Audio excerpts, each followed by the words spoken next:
Hey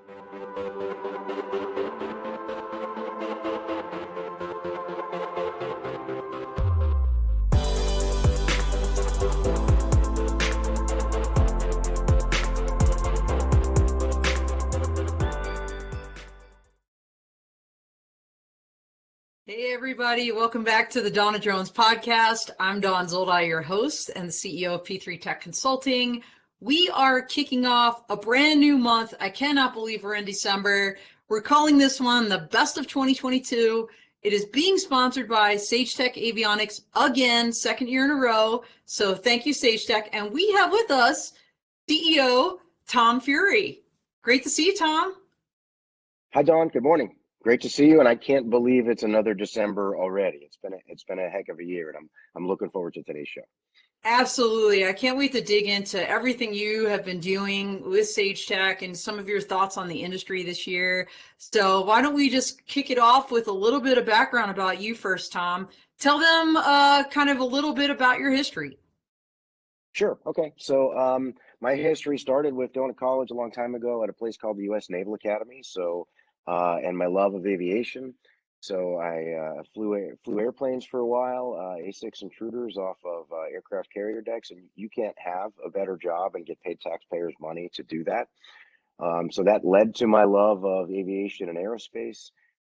Past that, then I've had a 25+ year career in industry, engineering and operations general management, which has really, for me, culminated in an amazing small business opportunity working on technology associated with aerospace and unmanned aerospace in particular at Sagetech. So that's a great segue, Tom, to give a little bit of background on Sagetech here. And I think we have a really cool video to run. So why don't we go ahead and roll that now? Awesome.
Such a great video, Tom. And you know what I love also about your website? You actually have your values up there, your vision for the company. So tell us a little bit about what Sagetech is all about. That video gave us a good overview, but I'd love to hear it in your words. Sure. Very simply, and as you said, it is we're a values-driven organization, and I don't mean that in some religious way. I mean that we've identified values that we care about as a company, and that's what we focus on in the way we operate and in the products and solutions that we create. And we're all about airspace safety. So safety is beyond integrity is I would say it's one of our leading values. And that's not just wearing safety shoes in the office and not dropping something on our foot, but that's safety of airspace integration. Because Dawn, as you know, as we look towards the future Jetson land of package deliveries and people deliveries and unmanned and optionally manned vehicles, more and more crowded airspace, it's crucial that we maintain the level of safety that we've generated over the past 100+ years of aviation. And that's what our company focuses on. So as a company, we're a small business in the Pacific Northwest of the US in a place called Bingen, Washington.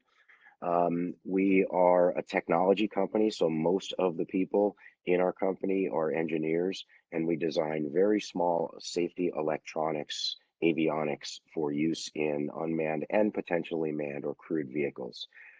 We've got a legacy that comes from creating transponders. So we started our company 3 years ago, but it was carving out a division from another company that for about the past dozen years invented the first micro transponder. It's got millions of flight hours in US DoD OEM support activities over the years. And we've evolved from there into things that I'm sure we'll talk about around IFF and now in collision avoidance and detect and avoid solutions. Yeah, So that's who we absolutely. are. We develop new technology for safety. Well, and for those that don't know, the uninitiated, IFF is a military term, right? Can you tell everybody what that Yep. is? Sure. IFF is identify friend or foe. It's a bit of a misnomer. It identifies friend and then potential foes, right? So transponders developed back with the Brits in World War II as IFF to identify friendly aircraft coming back home as opposed to bombers coming in to flatten London. It evolved into a method for the FAA and civil aviation authorities for deconflicting airspace. But then there's a version of transponders, which with a transponder, if you think about from a civil perspective, LA Center might interrogate an aircraft and then get information about that aircraft so that it can help deconflict traffic in the air. From a military IFF perspective, it's essentially the same, except you're connected through encryption and through a crypto computer in ways that NATO and allied air forces can recognize an individual response as friendly aircraft versus a potentially hostile aircraft. So it's again, it's safety related, but in this case, a military to make sure you understand who it is you're looking at when you look at another aircraft. Gotcha, gotcha. And, that's so key. And I know we're going to talk about detect and avoid, which I think most people in the commercial sector understand what that is and how you've, kind of evolved into that as well. But before we get into that, Tom, let's talk a little bit about the stakeholders that you work with. Sure. We are our company, aside from developing technology, is a company of connectors because we recognize, and Dawn, I think you and I have talked about this, and I'm sure you've talked about it with others. The UAS industry is an industry of collaborators, right? We can't move as rapidly through this industry if people are doing everything in their little silos. So when we put things on aircraft, it's critical that we work with aircraft OEMs, the manufacturers of the aircraft, to make sure we're providing the right solutions for them at the right size, weight, and power, et cetera. But then as we look with things like IFF, we have other systems, subsystems we need to play with. So we partner with those companies. And then in the broader commercial space, as we'll see, and especially as we talk about ACAS-based detect and avoid, I think we'll talk a little bit more about it, but we've got to partner with the people that are on the leading edge of developing sensors for non-cooperative traffic, whether those are radar or vision or acoustic sensors. We partner with companies that are making autopilots and mission control computers because we can lead to autonomy that can provide commands into there.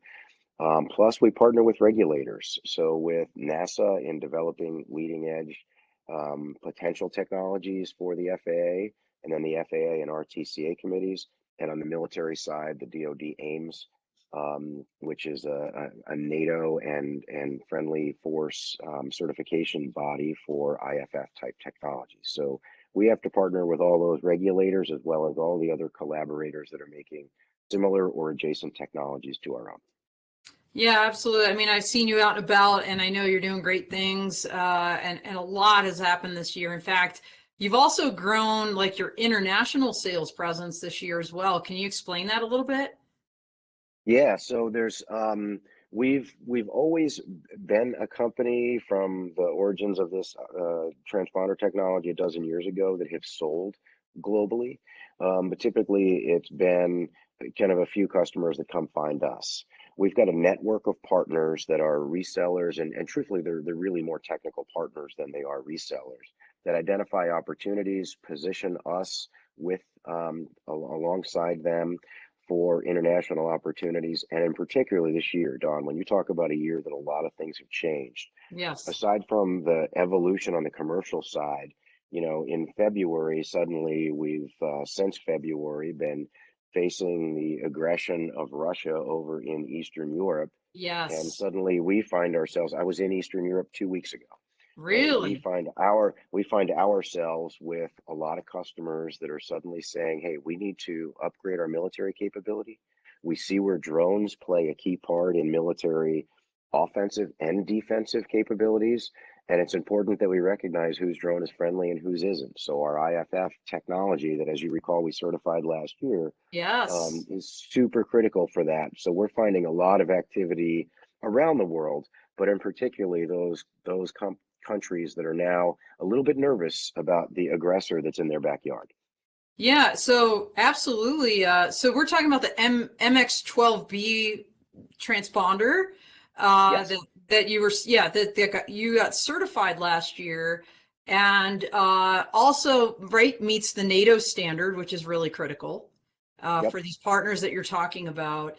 And for those out there, Tom and I have talked about this a little bit last year in the Dawn of Drones. Uh, Also, I wrote a couple articles about this. I think you can find these. Well, I know you can find them on my website, P3 Tech Consulting, but I believe you can also find them on Sagetech's Yep. website as well. But yeah, I mean, this idea of knowing who the friendly is and who is not on the battlefield, you're absolutely right, Tom, has become even more important when we see this, let's just call it explosion, no, no pun intended, of drones on the battlefield. And Tom, what I find really interesting, and I think you would agree, just given your military background, is it's not the traditional military, just the traditional military drones we're seeing out there. It's commercial off the shelf, like in large Right. numbers. And so I'm just curious, going off script here, of course, just curious, like, are people starting to think about integrating your IFF technology into those commercial assets, or is that something different? Like, how are they, is that remote ID or something different? Yeah. No. Yeah. Yes and no. So Okay. for commercial use, Yeah. no.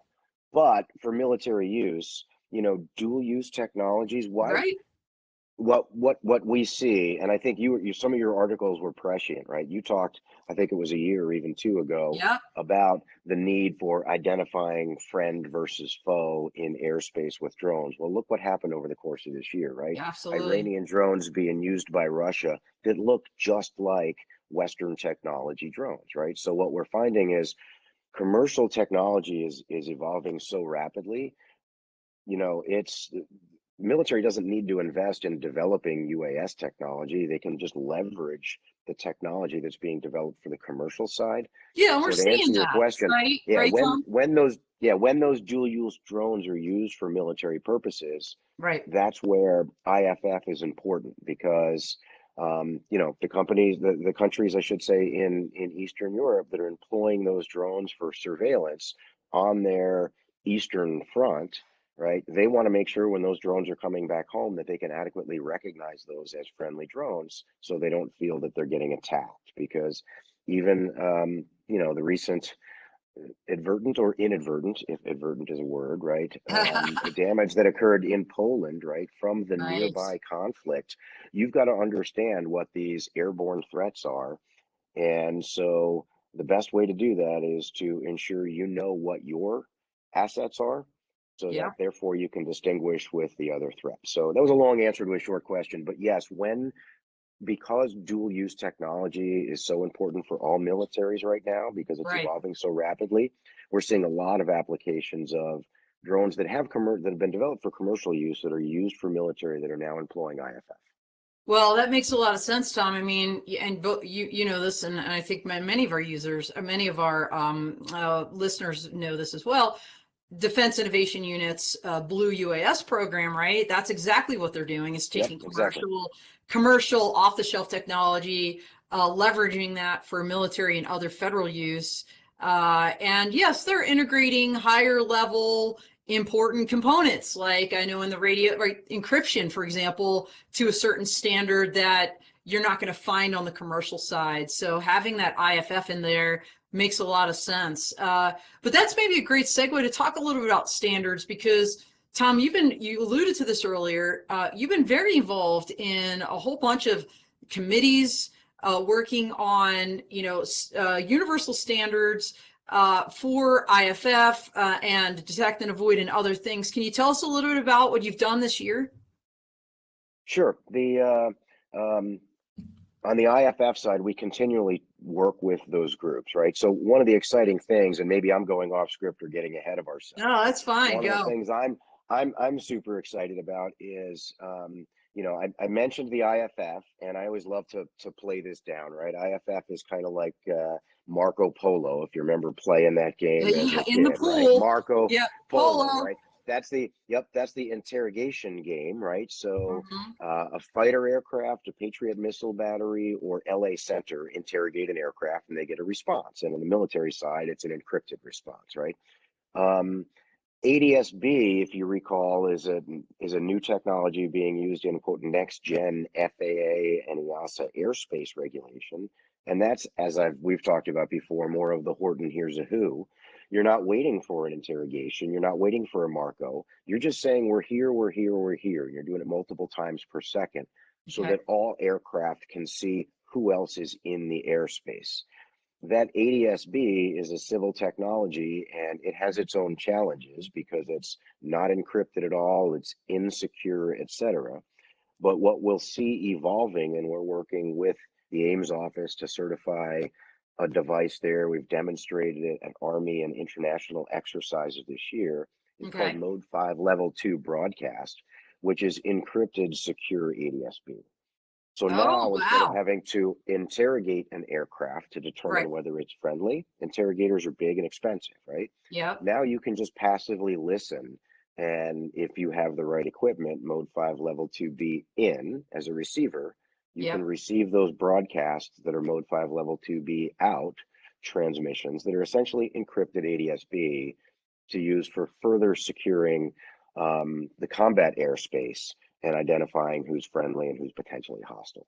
So, So that's so a Tom, super exciting new technology. well, that's amazing, and I love how you like distill this down to like the Dr. Zeus like kindergarten level. It's We right on don't my know. It's intelligence level. no, it's like definitely my level. Like it's Horton Hears a Who and Marco Polo. I can totally understand that. So my question is, do these work together then? Like, will the Mode 5 ADS-B in out work with IFF? In other words, will most kind of aircraft on the battlefield have both, or are you thinking, one or the other? Like, how is that going to work, do you think? Well, I think, and this is a gradual thing, so it's a new Sure. technology and obviously evolving military technology. But what's exciting, picture what might happen today, and I've heard this from our forces, right? You may have a U.S. Army manned helicopter, crewed helicopter, who can't fly because he knows that they are in his flight area.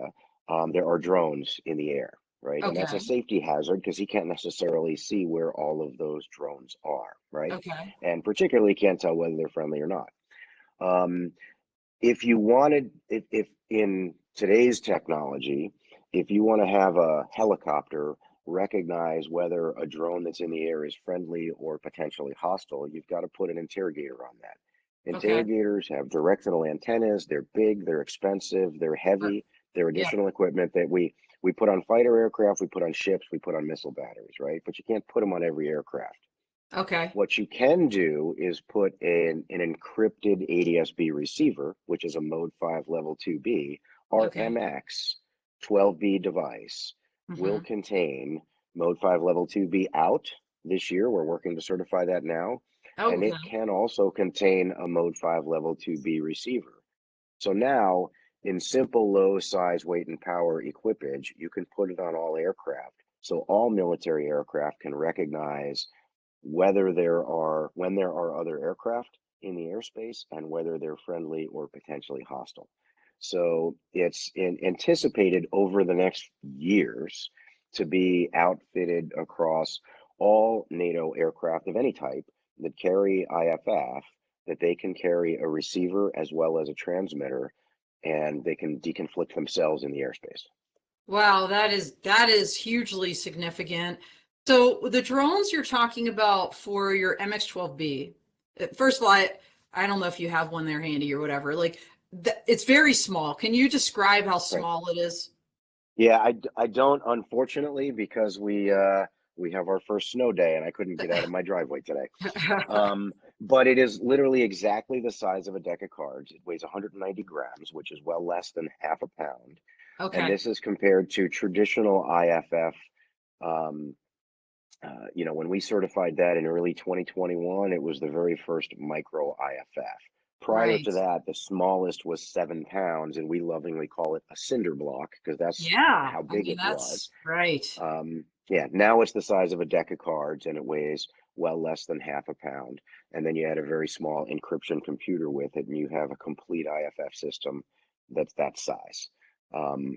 That platform, by the way, Dawn, if you remember, we spoke at Exponential this year. Yes. In was it Orlando? Is that where it was? It's been No, a this, heck of a yeah, no, this year. year was Orlando. I know it's all Yeah. blur. So we talked, and one of the things you asked me is what's next, and what's next was that civil version of the MXS was getting certified, and we Yes. anticipated it kind of quote momentarily after the show. Yeah, which was It April. did. Yeah, and it came through in May. We got FAA certification. It's the same hardware platform, so that same deck of card size, Yep. but there's a civil version of that that has Mode S transponder, but then ADS-B in and out for airspace safety in civil airspace. So now for integrating unmanned vehicles into the national airspace, they can play in the same ATM system when they're in the national airspace that today's manned aircraft do or crewed aircraft do.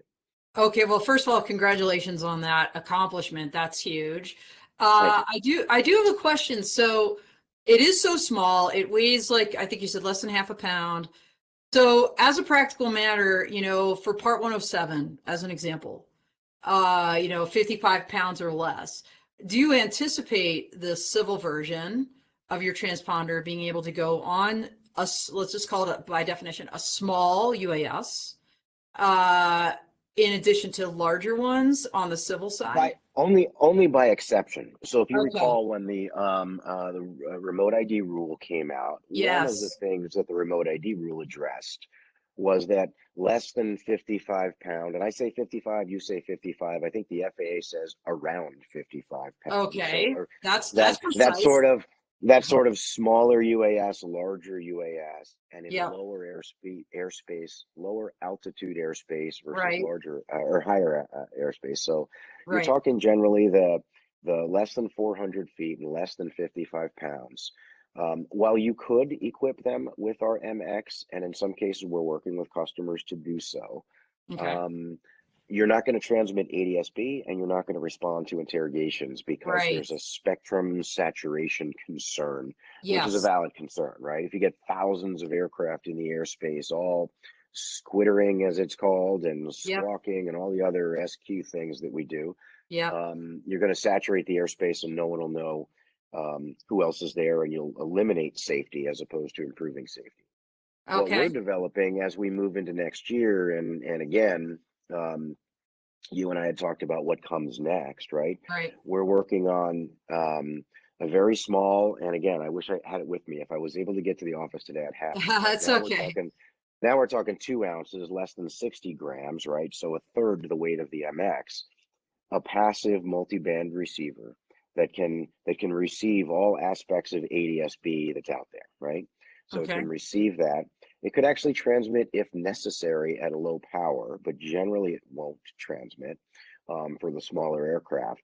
But then it includes ACAS SXU collision avoidance capability. So when it sees other aircraft, it can also take in feeds from what we call non-cooperative sensors. So the language there, Dawn, on the civil collision avoidance side, when aircraft are communicating via standard transponder type signals, whether it's ADS-B or transponder, that's called cooperative traffic. Okay. There's plenty of aircraft in the airspace that are non-cooperative. That doesn't make them illegal or improperly equipped. It means for whatever reason they don't need to have a transponder on board, or maybe it's inoperable, right? You still need to see and avoid those aircraft. So that's Right. where, when we talked earlier about industry partnerships, we partner with companies that are making radar systems. And in January, I think we'll have an announcement where we've done some significant integration with a radar partner. Okay. We're working with vision systems, and we'll have another announcement to announce that. We're working it under the Assure program, the FAA program. Yep. So we bring in those leading edge sensor feeds for non-cooperative traffic. And then all in this little box, we do determine whether there's a risk of collision and provide avoidance commands either to the operator or directly to the autopilot. And we're working with OEMs that are leading and doing testing, et cetera, right now. Next year, we anticipate having our first, not certified, but commercial product along those lines. And that brings it all back to that's kind of where we'll see the below 55-pound aircraft equipped. They will passively listen to the other aircraft that are in the airspace. They Okay. will communicate through UTM systems with companies, some partners of ours, like One Sky, for example. And they will use that information from who else is in the UTM, ADS-B receivers to say who's in the ATM or the air traffic management system, and then use certifiable logic, ACAS SXU logic, to determine whether there's a risk of a collision and then avoid that collision. So again, focused on safety. We don't want any aircraft to ever swap paint in the air unless it's on purpose. Yeah, well, I mean, it's such an integral part of unmanned traffic management or U.S. traffic management. But I want to kind of step back because I want to understand better, make sure everybody out there understands. You'd said the MX-12B, kind of the civil version of it, that you're working with some folks that are incorporating that into their hardware, as an example. Right. What market use cases on the commercial side are we talking about? Because you're right, you were absolutely right, of course, as always. The remote ID rule, said for the small UAS, like no ADS-B in and out, right? Forbidden kind of thing, verboten. So are we talking larger aircraft, like the ship-to-shore kind of market use case, where they're like hauling heavier things, like drones over 55 pounds? I mean, is that your kind of target market for that particular product? Yeah, it's sort of, yes, but Okay. also with a caveat, right? So ADS-B in is absolutely allowed and recommended for smaller aircraft, right? To Okay. passively receive other traffic signals from aircraft that are transmitting is, we think, super important. So they Okay. need to have ADS-B in In. receivers that are certified that Okay. can then feed into collision avoidance. Now Okay. you're right. On the other side, we're looking at generally aircraft that are above 55 pounds. So think about the use cases that we expect to get economic advantage from drones, right? And that is middle mile package delivery. In some Yes. cases, maybe last mile package delivery, depending on the size and weight, right? But Right. the people that are able to bring cargo from immediate delivery from factories to warehouses or warehouse to warehouse, right? Eliminate a lot of the truck traffic that is on the road today doing those things, eliminating the delays in transportation we see. That's an Right. amazing use case for it, where we're Absolutely. working with partners who are in that cargo delivery kind of space. Long range linear infrastructure, right? So we have a partner we've been working with for years, American Aerospace Technologies. They've been working under NASA projects and they've gotten some waivers.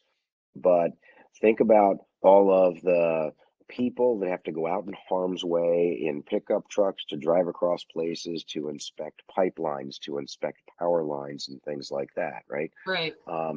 There are some use cases for very small drones, drone in a box, to do local repetitive inspections. But our customers with the MXS and the ACAS XU for larger aircraft, right, are Right. able to fly 600 kilometers and do infrastructure inspection the entire way from an uncrewed vehicle and not have to send anybody out, and maybe manage a fleet of drones that are doing that, all with a single operating center coordinating that. Those are some of the key use cases we see, those long linear infrastructure inspections, middle mile cargo delivery, et cetera, right? Yep. So, I mean, right there, you're talking beyond visual line of sight, and Yep. I imagine as these folks, because we both know where we are with that rule, there is none yet. We're getting exceptions to 107 for some of these folks with the smaller aircraft anyway. BVLOS, Aviation Rulemaking Committee put out the big report this year. That was a big thing. Yep. But I imagine those people that actually do need waivers would integrate your technology and highlight it as a big part of their safety proposition. It is, yeah, both for a waiver, so that adds to the safety case. So when you're applying for a waiver, the more you can prove to the FAA or to the Civil Aviation Authority, wherever you may be, that you can operate safely, the better, right? So and we believe in multiple redundant layers of safety, right? I'm not here to tell you that buy a Sagetech box and now you're guaranteed safe, but we are a critical part of one of the layers of safety, right? So having cooperative and non-cooperative sensors on board, being part of a UTM, if that's the aerospace that you're flying in, et cetera, all of these layers provide safety. So for a waiver, working with our technology helps with that.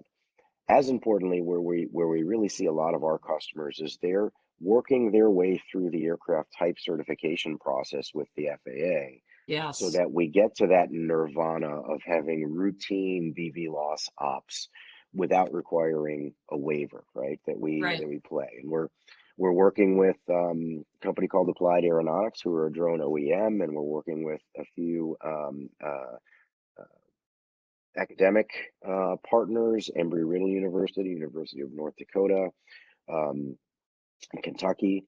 We're working with test sites like the Northern Plains UAS test site, Lone Star test site, and we're working collectively with the FAA Assure 54 project to start to define those right-of-way rules in beyond visual line of sight, and that's with our layers of safety on board, integrated with non-cooperative sensors and integrated with ground control systems. So our customers are both using our technology for applying for waivers, but then also they're putting it as part of their system, and we have some UAM, urban air mobility customers, that are using our technology as they work through their certification basis with the FAA to have fully certified routine BVLOS operations, and we're part of that safety stack.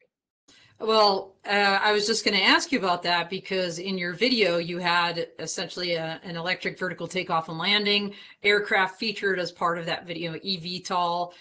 So you're working with those companies as well to employ your technology as they're going through their type cert. We are, and what they love about it is we're providing, ACAS, and again, not to dive too far into the weeds, because we're surveillance geeks, it's called, right? But ACAS has multiple versions. I touched on ACAS SXU for small aircraft. That's a version of collision avoidance for passive and small aircraft. There's ACAS XU for larger fixed wing, and those are your long linear infrastructure. Okay. Then there's ACAS XR, and that's for rotorcraft. And that can be anything above 55 pounds, and it could be 55,000 pounds, right? The interesting thing about ACAS XR is, ACAS collision avoidance is a successor to TCAS, traffic collision avoidance, and it's been around for decades, helping commercial pilots avoid collisions. There's never been a TCAS really designed for rotorcraft, because TCAS requires a certain vertical speed above 1,500 feet per minute and requires a certain ground speed above 100 knots that you can't guarantee that a helicopter will be able to carry those. So there's never been a helicopter or a rotorcraft specific collision avoidance system. ACAS XR is that first collision avoidance system designed for the flight dynamics of a rotorcraft. So what our UAM customers love is when that aircraft is piloted, we're providing those collision avoidance cues in cockpit to the pilot of the aircraft. As they move down the road in the future to autonomy, where these aircraft then are unpiloted and fully autonomous, by our integrating with the leading sensor manufacturers in the world, they now take it from a collision avoidance system to an autonomous detect and avoid system that can feed directly into an autopilot. So we help them along that continuum from piloted to optionally piloted, pilot in the loop, pilot on the loop, pilot over the loop, and then finally pilot the hell out of the loop, right? Which is where we all Yeah. want to be down the road. Right. Wow. Okay. So much there going on. And you've been doing these flight demonstrations, June through December of this year, I think, with the ACAS XU specifically, and that's the small one that you just mentioned. That's large fixed wing. Oh, So large ACAS, fixed wing. and Okay. we've been doing some with ACAS SXU, some with ACAS XU, right? Okay. And we're gearing towards ACAS XR, which the RTCA committees and we work with them. That's a few years down the road before that one's finalized, but it's in test, and we've done some tests. So we've been flying with all of them: XR, XU, and SXU. Okay, wow, that's just amazing.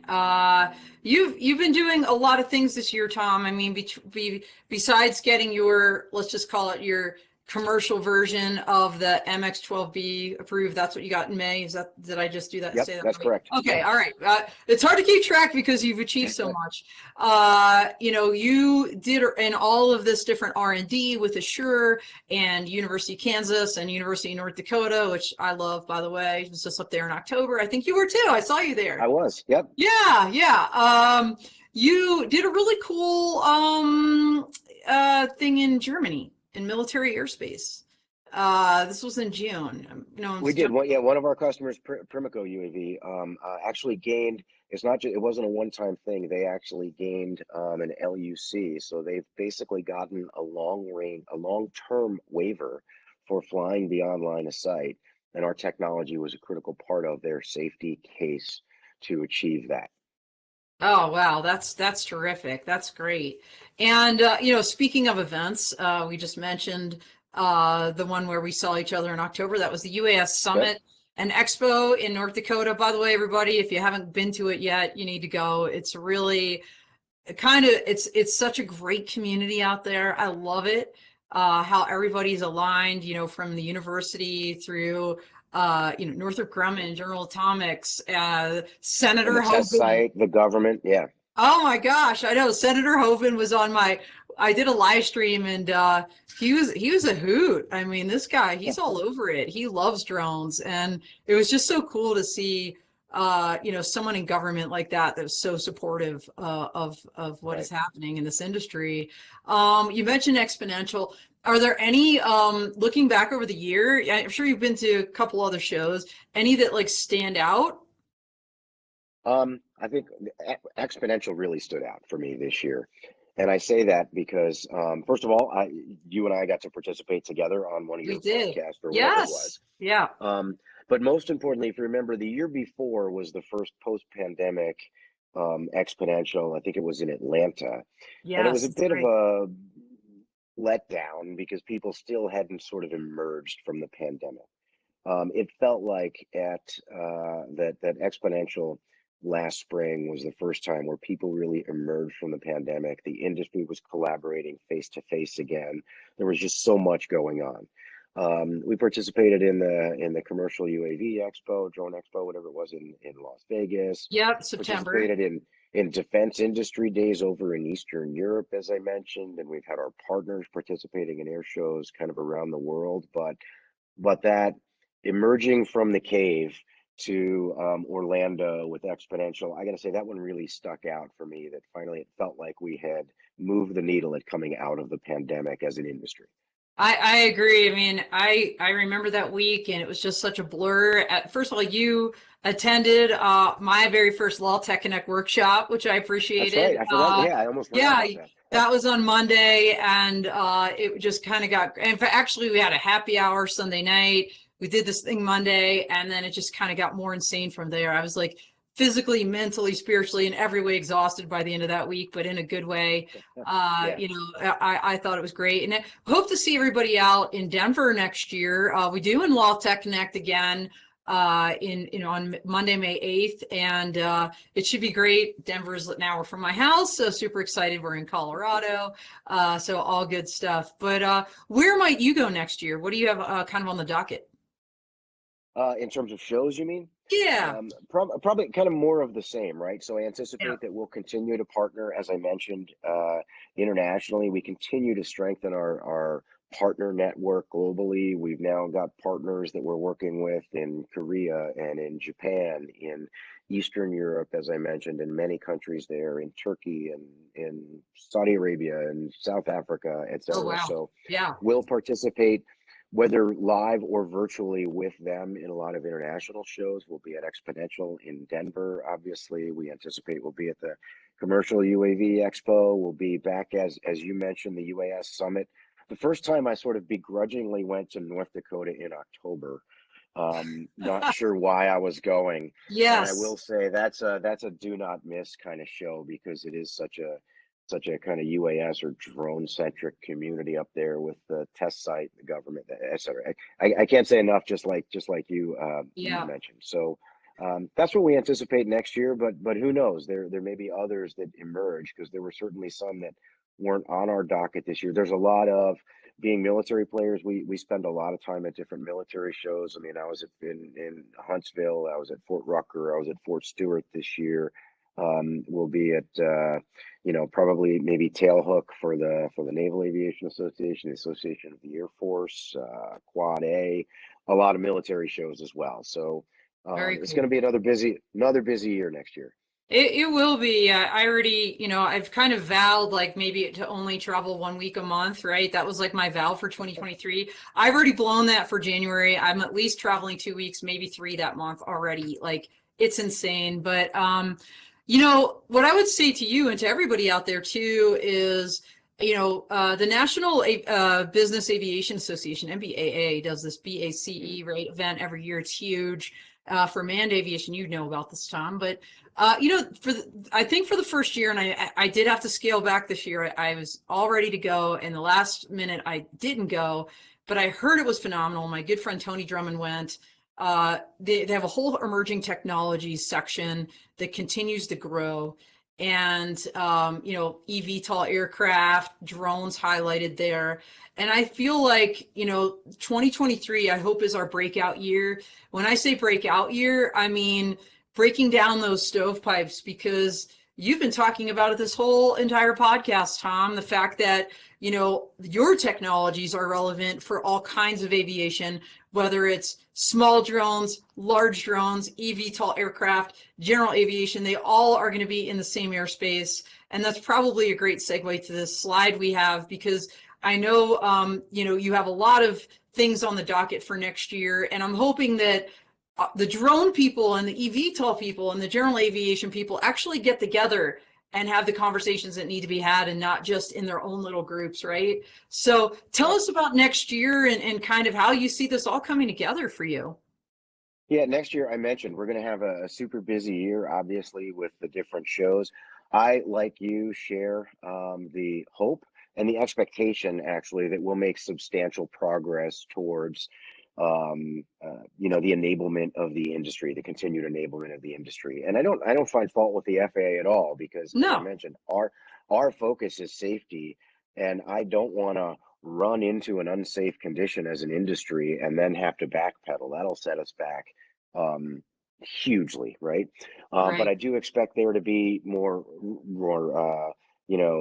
rules for making things more routine. I expect to see customers that are getting some certifications, et cetera. From our perspective as a company, we see the continued evolution of the ZCAS, so we expect to have a product, like I mentioned, where we're doing some tech work with customers. We have plenty of prototypes that we're flying, but we anticipate commercializing probably that ACAS SXU for smaller aircraft, so passive Yeah. receivers plus the ACAS logic. And we anticipate continuing towards the certification path on the larger variants of the same. So for us, it's super exciting, but kind of more of the same. We're not suddenly going to go, make Kleenex. We're going to continue to create the world's leading low swap safety avionics, and we'll have a few milestones occur next year. Well, I'm excited to keep watching this progress because, Tom, I feel like I know since I started my company, I feel like we've been aligned and I've been watching Sagetech grow and expand and continue to evolve with this industry. It's really, really exciting. We're getting close to our time together to the end of it. How can people plug into your efforts? How can they find you? What's the best way? Yep. So you can certainly reach out to me directly. We're a small company and we're all very involved. If they go to our website, sagetech.com, you'll see there's multiple ways that they can connect with us. Sagetech is easy, Sagetech, right? You can email customer success at sagetech.com. You can find us and follow us on LinkedIn or connect with us there as well. You know, your typical social media or website, I think we're pretty accessible. And then my contact information is all over our website, et cetera. If people want to reach out to me directly via cell, text, email, you name it. And I know I don't know if you said this. I was listening, but LinkedIn, you guys are very active on LinkedIn, as am I. Yep. So if you're not following Sagetech on LinkedIn, do that. Follow Tom personally. And then as we close out here, any final comments for the audience, Tom? No, I'll just say, Dawn, I can't believe it's been a year since I we did know. this last December. As I look back, as I was preparing for this, I was kind of thinking, okay, what has happened over the last year? Oh my God, so much has happened. And I Yes. expect that to accelerate next year for us as a company. I expect to see it for you and for the industry overall. So I'm just very excited for what next year brings. I'm excited for what has happened this year, and I look forward to bumping into each other at all these different shows. Absolutely. And thank you again for your patronship, basically, of this podcast for this month.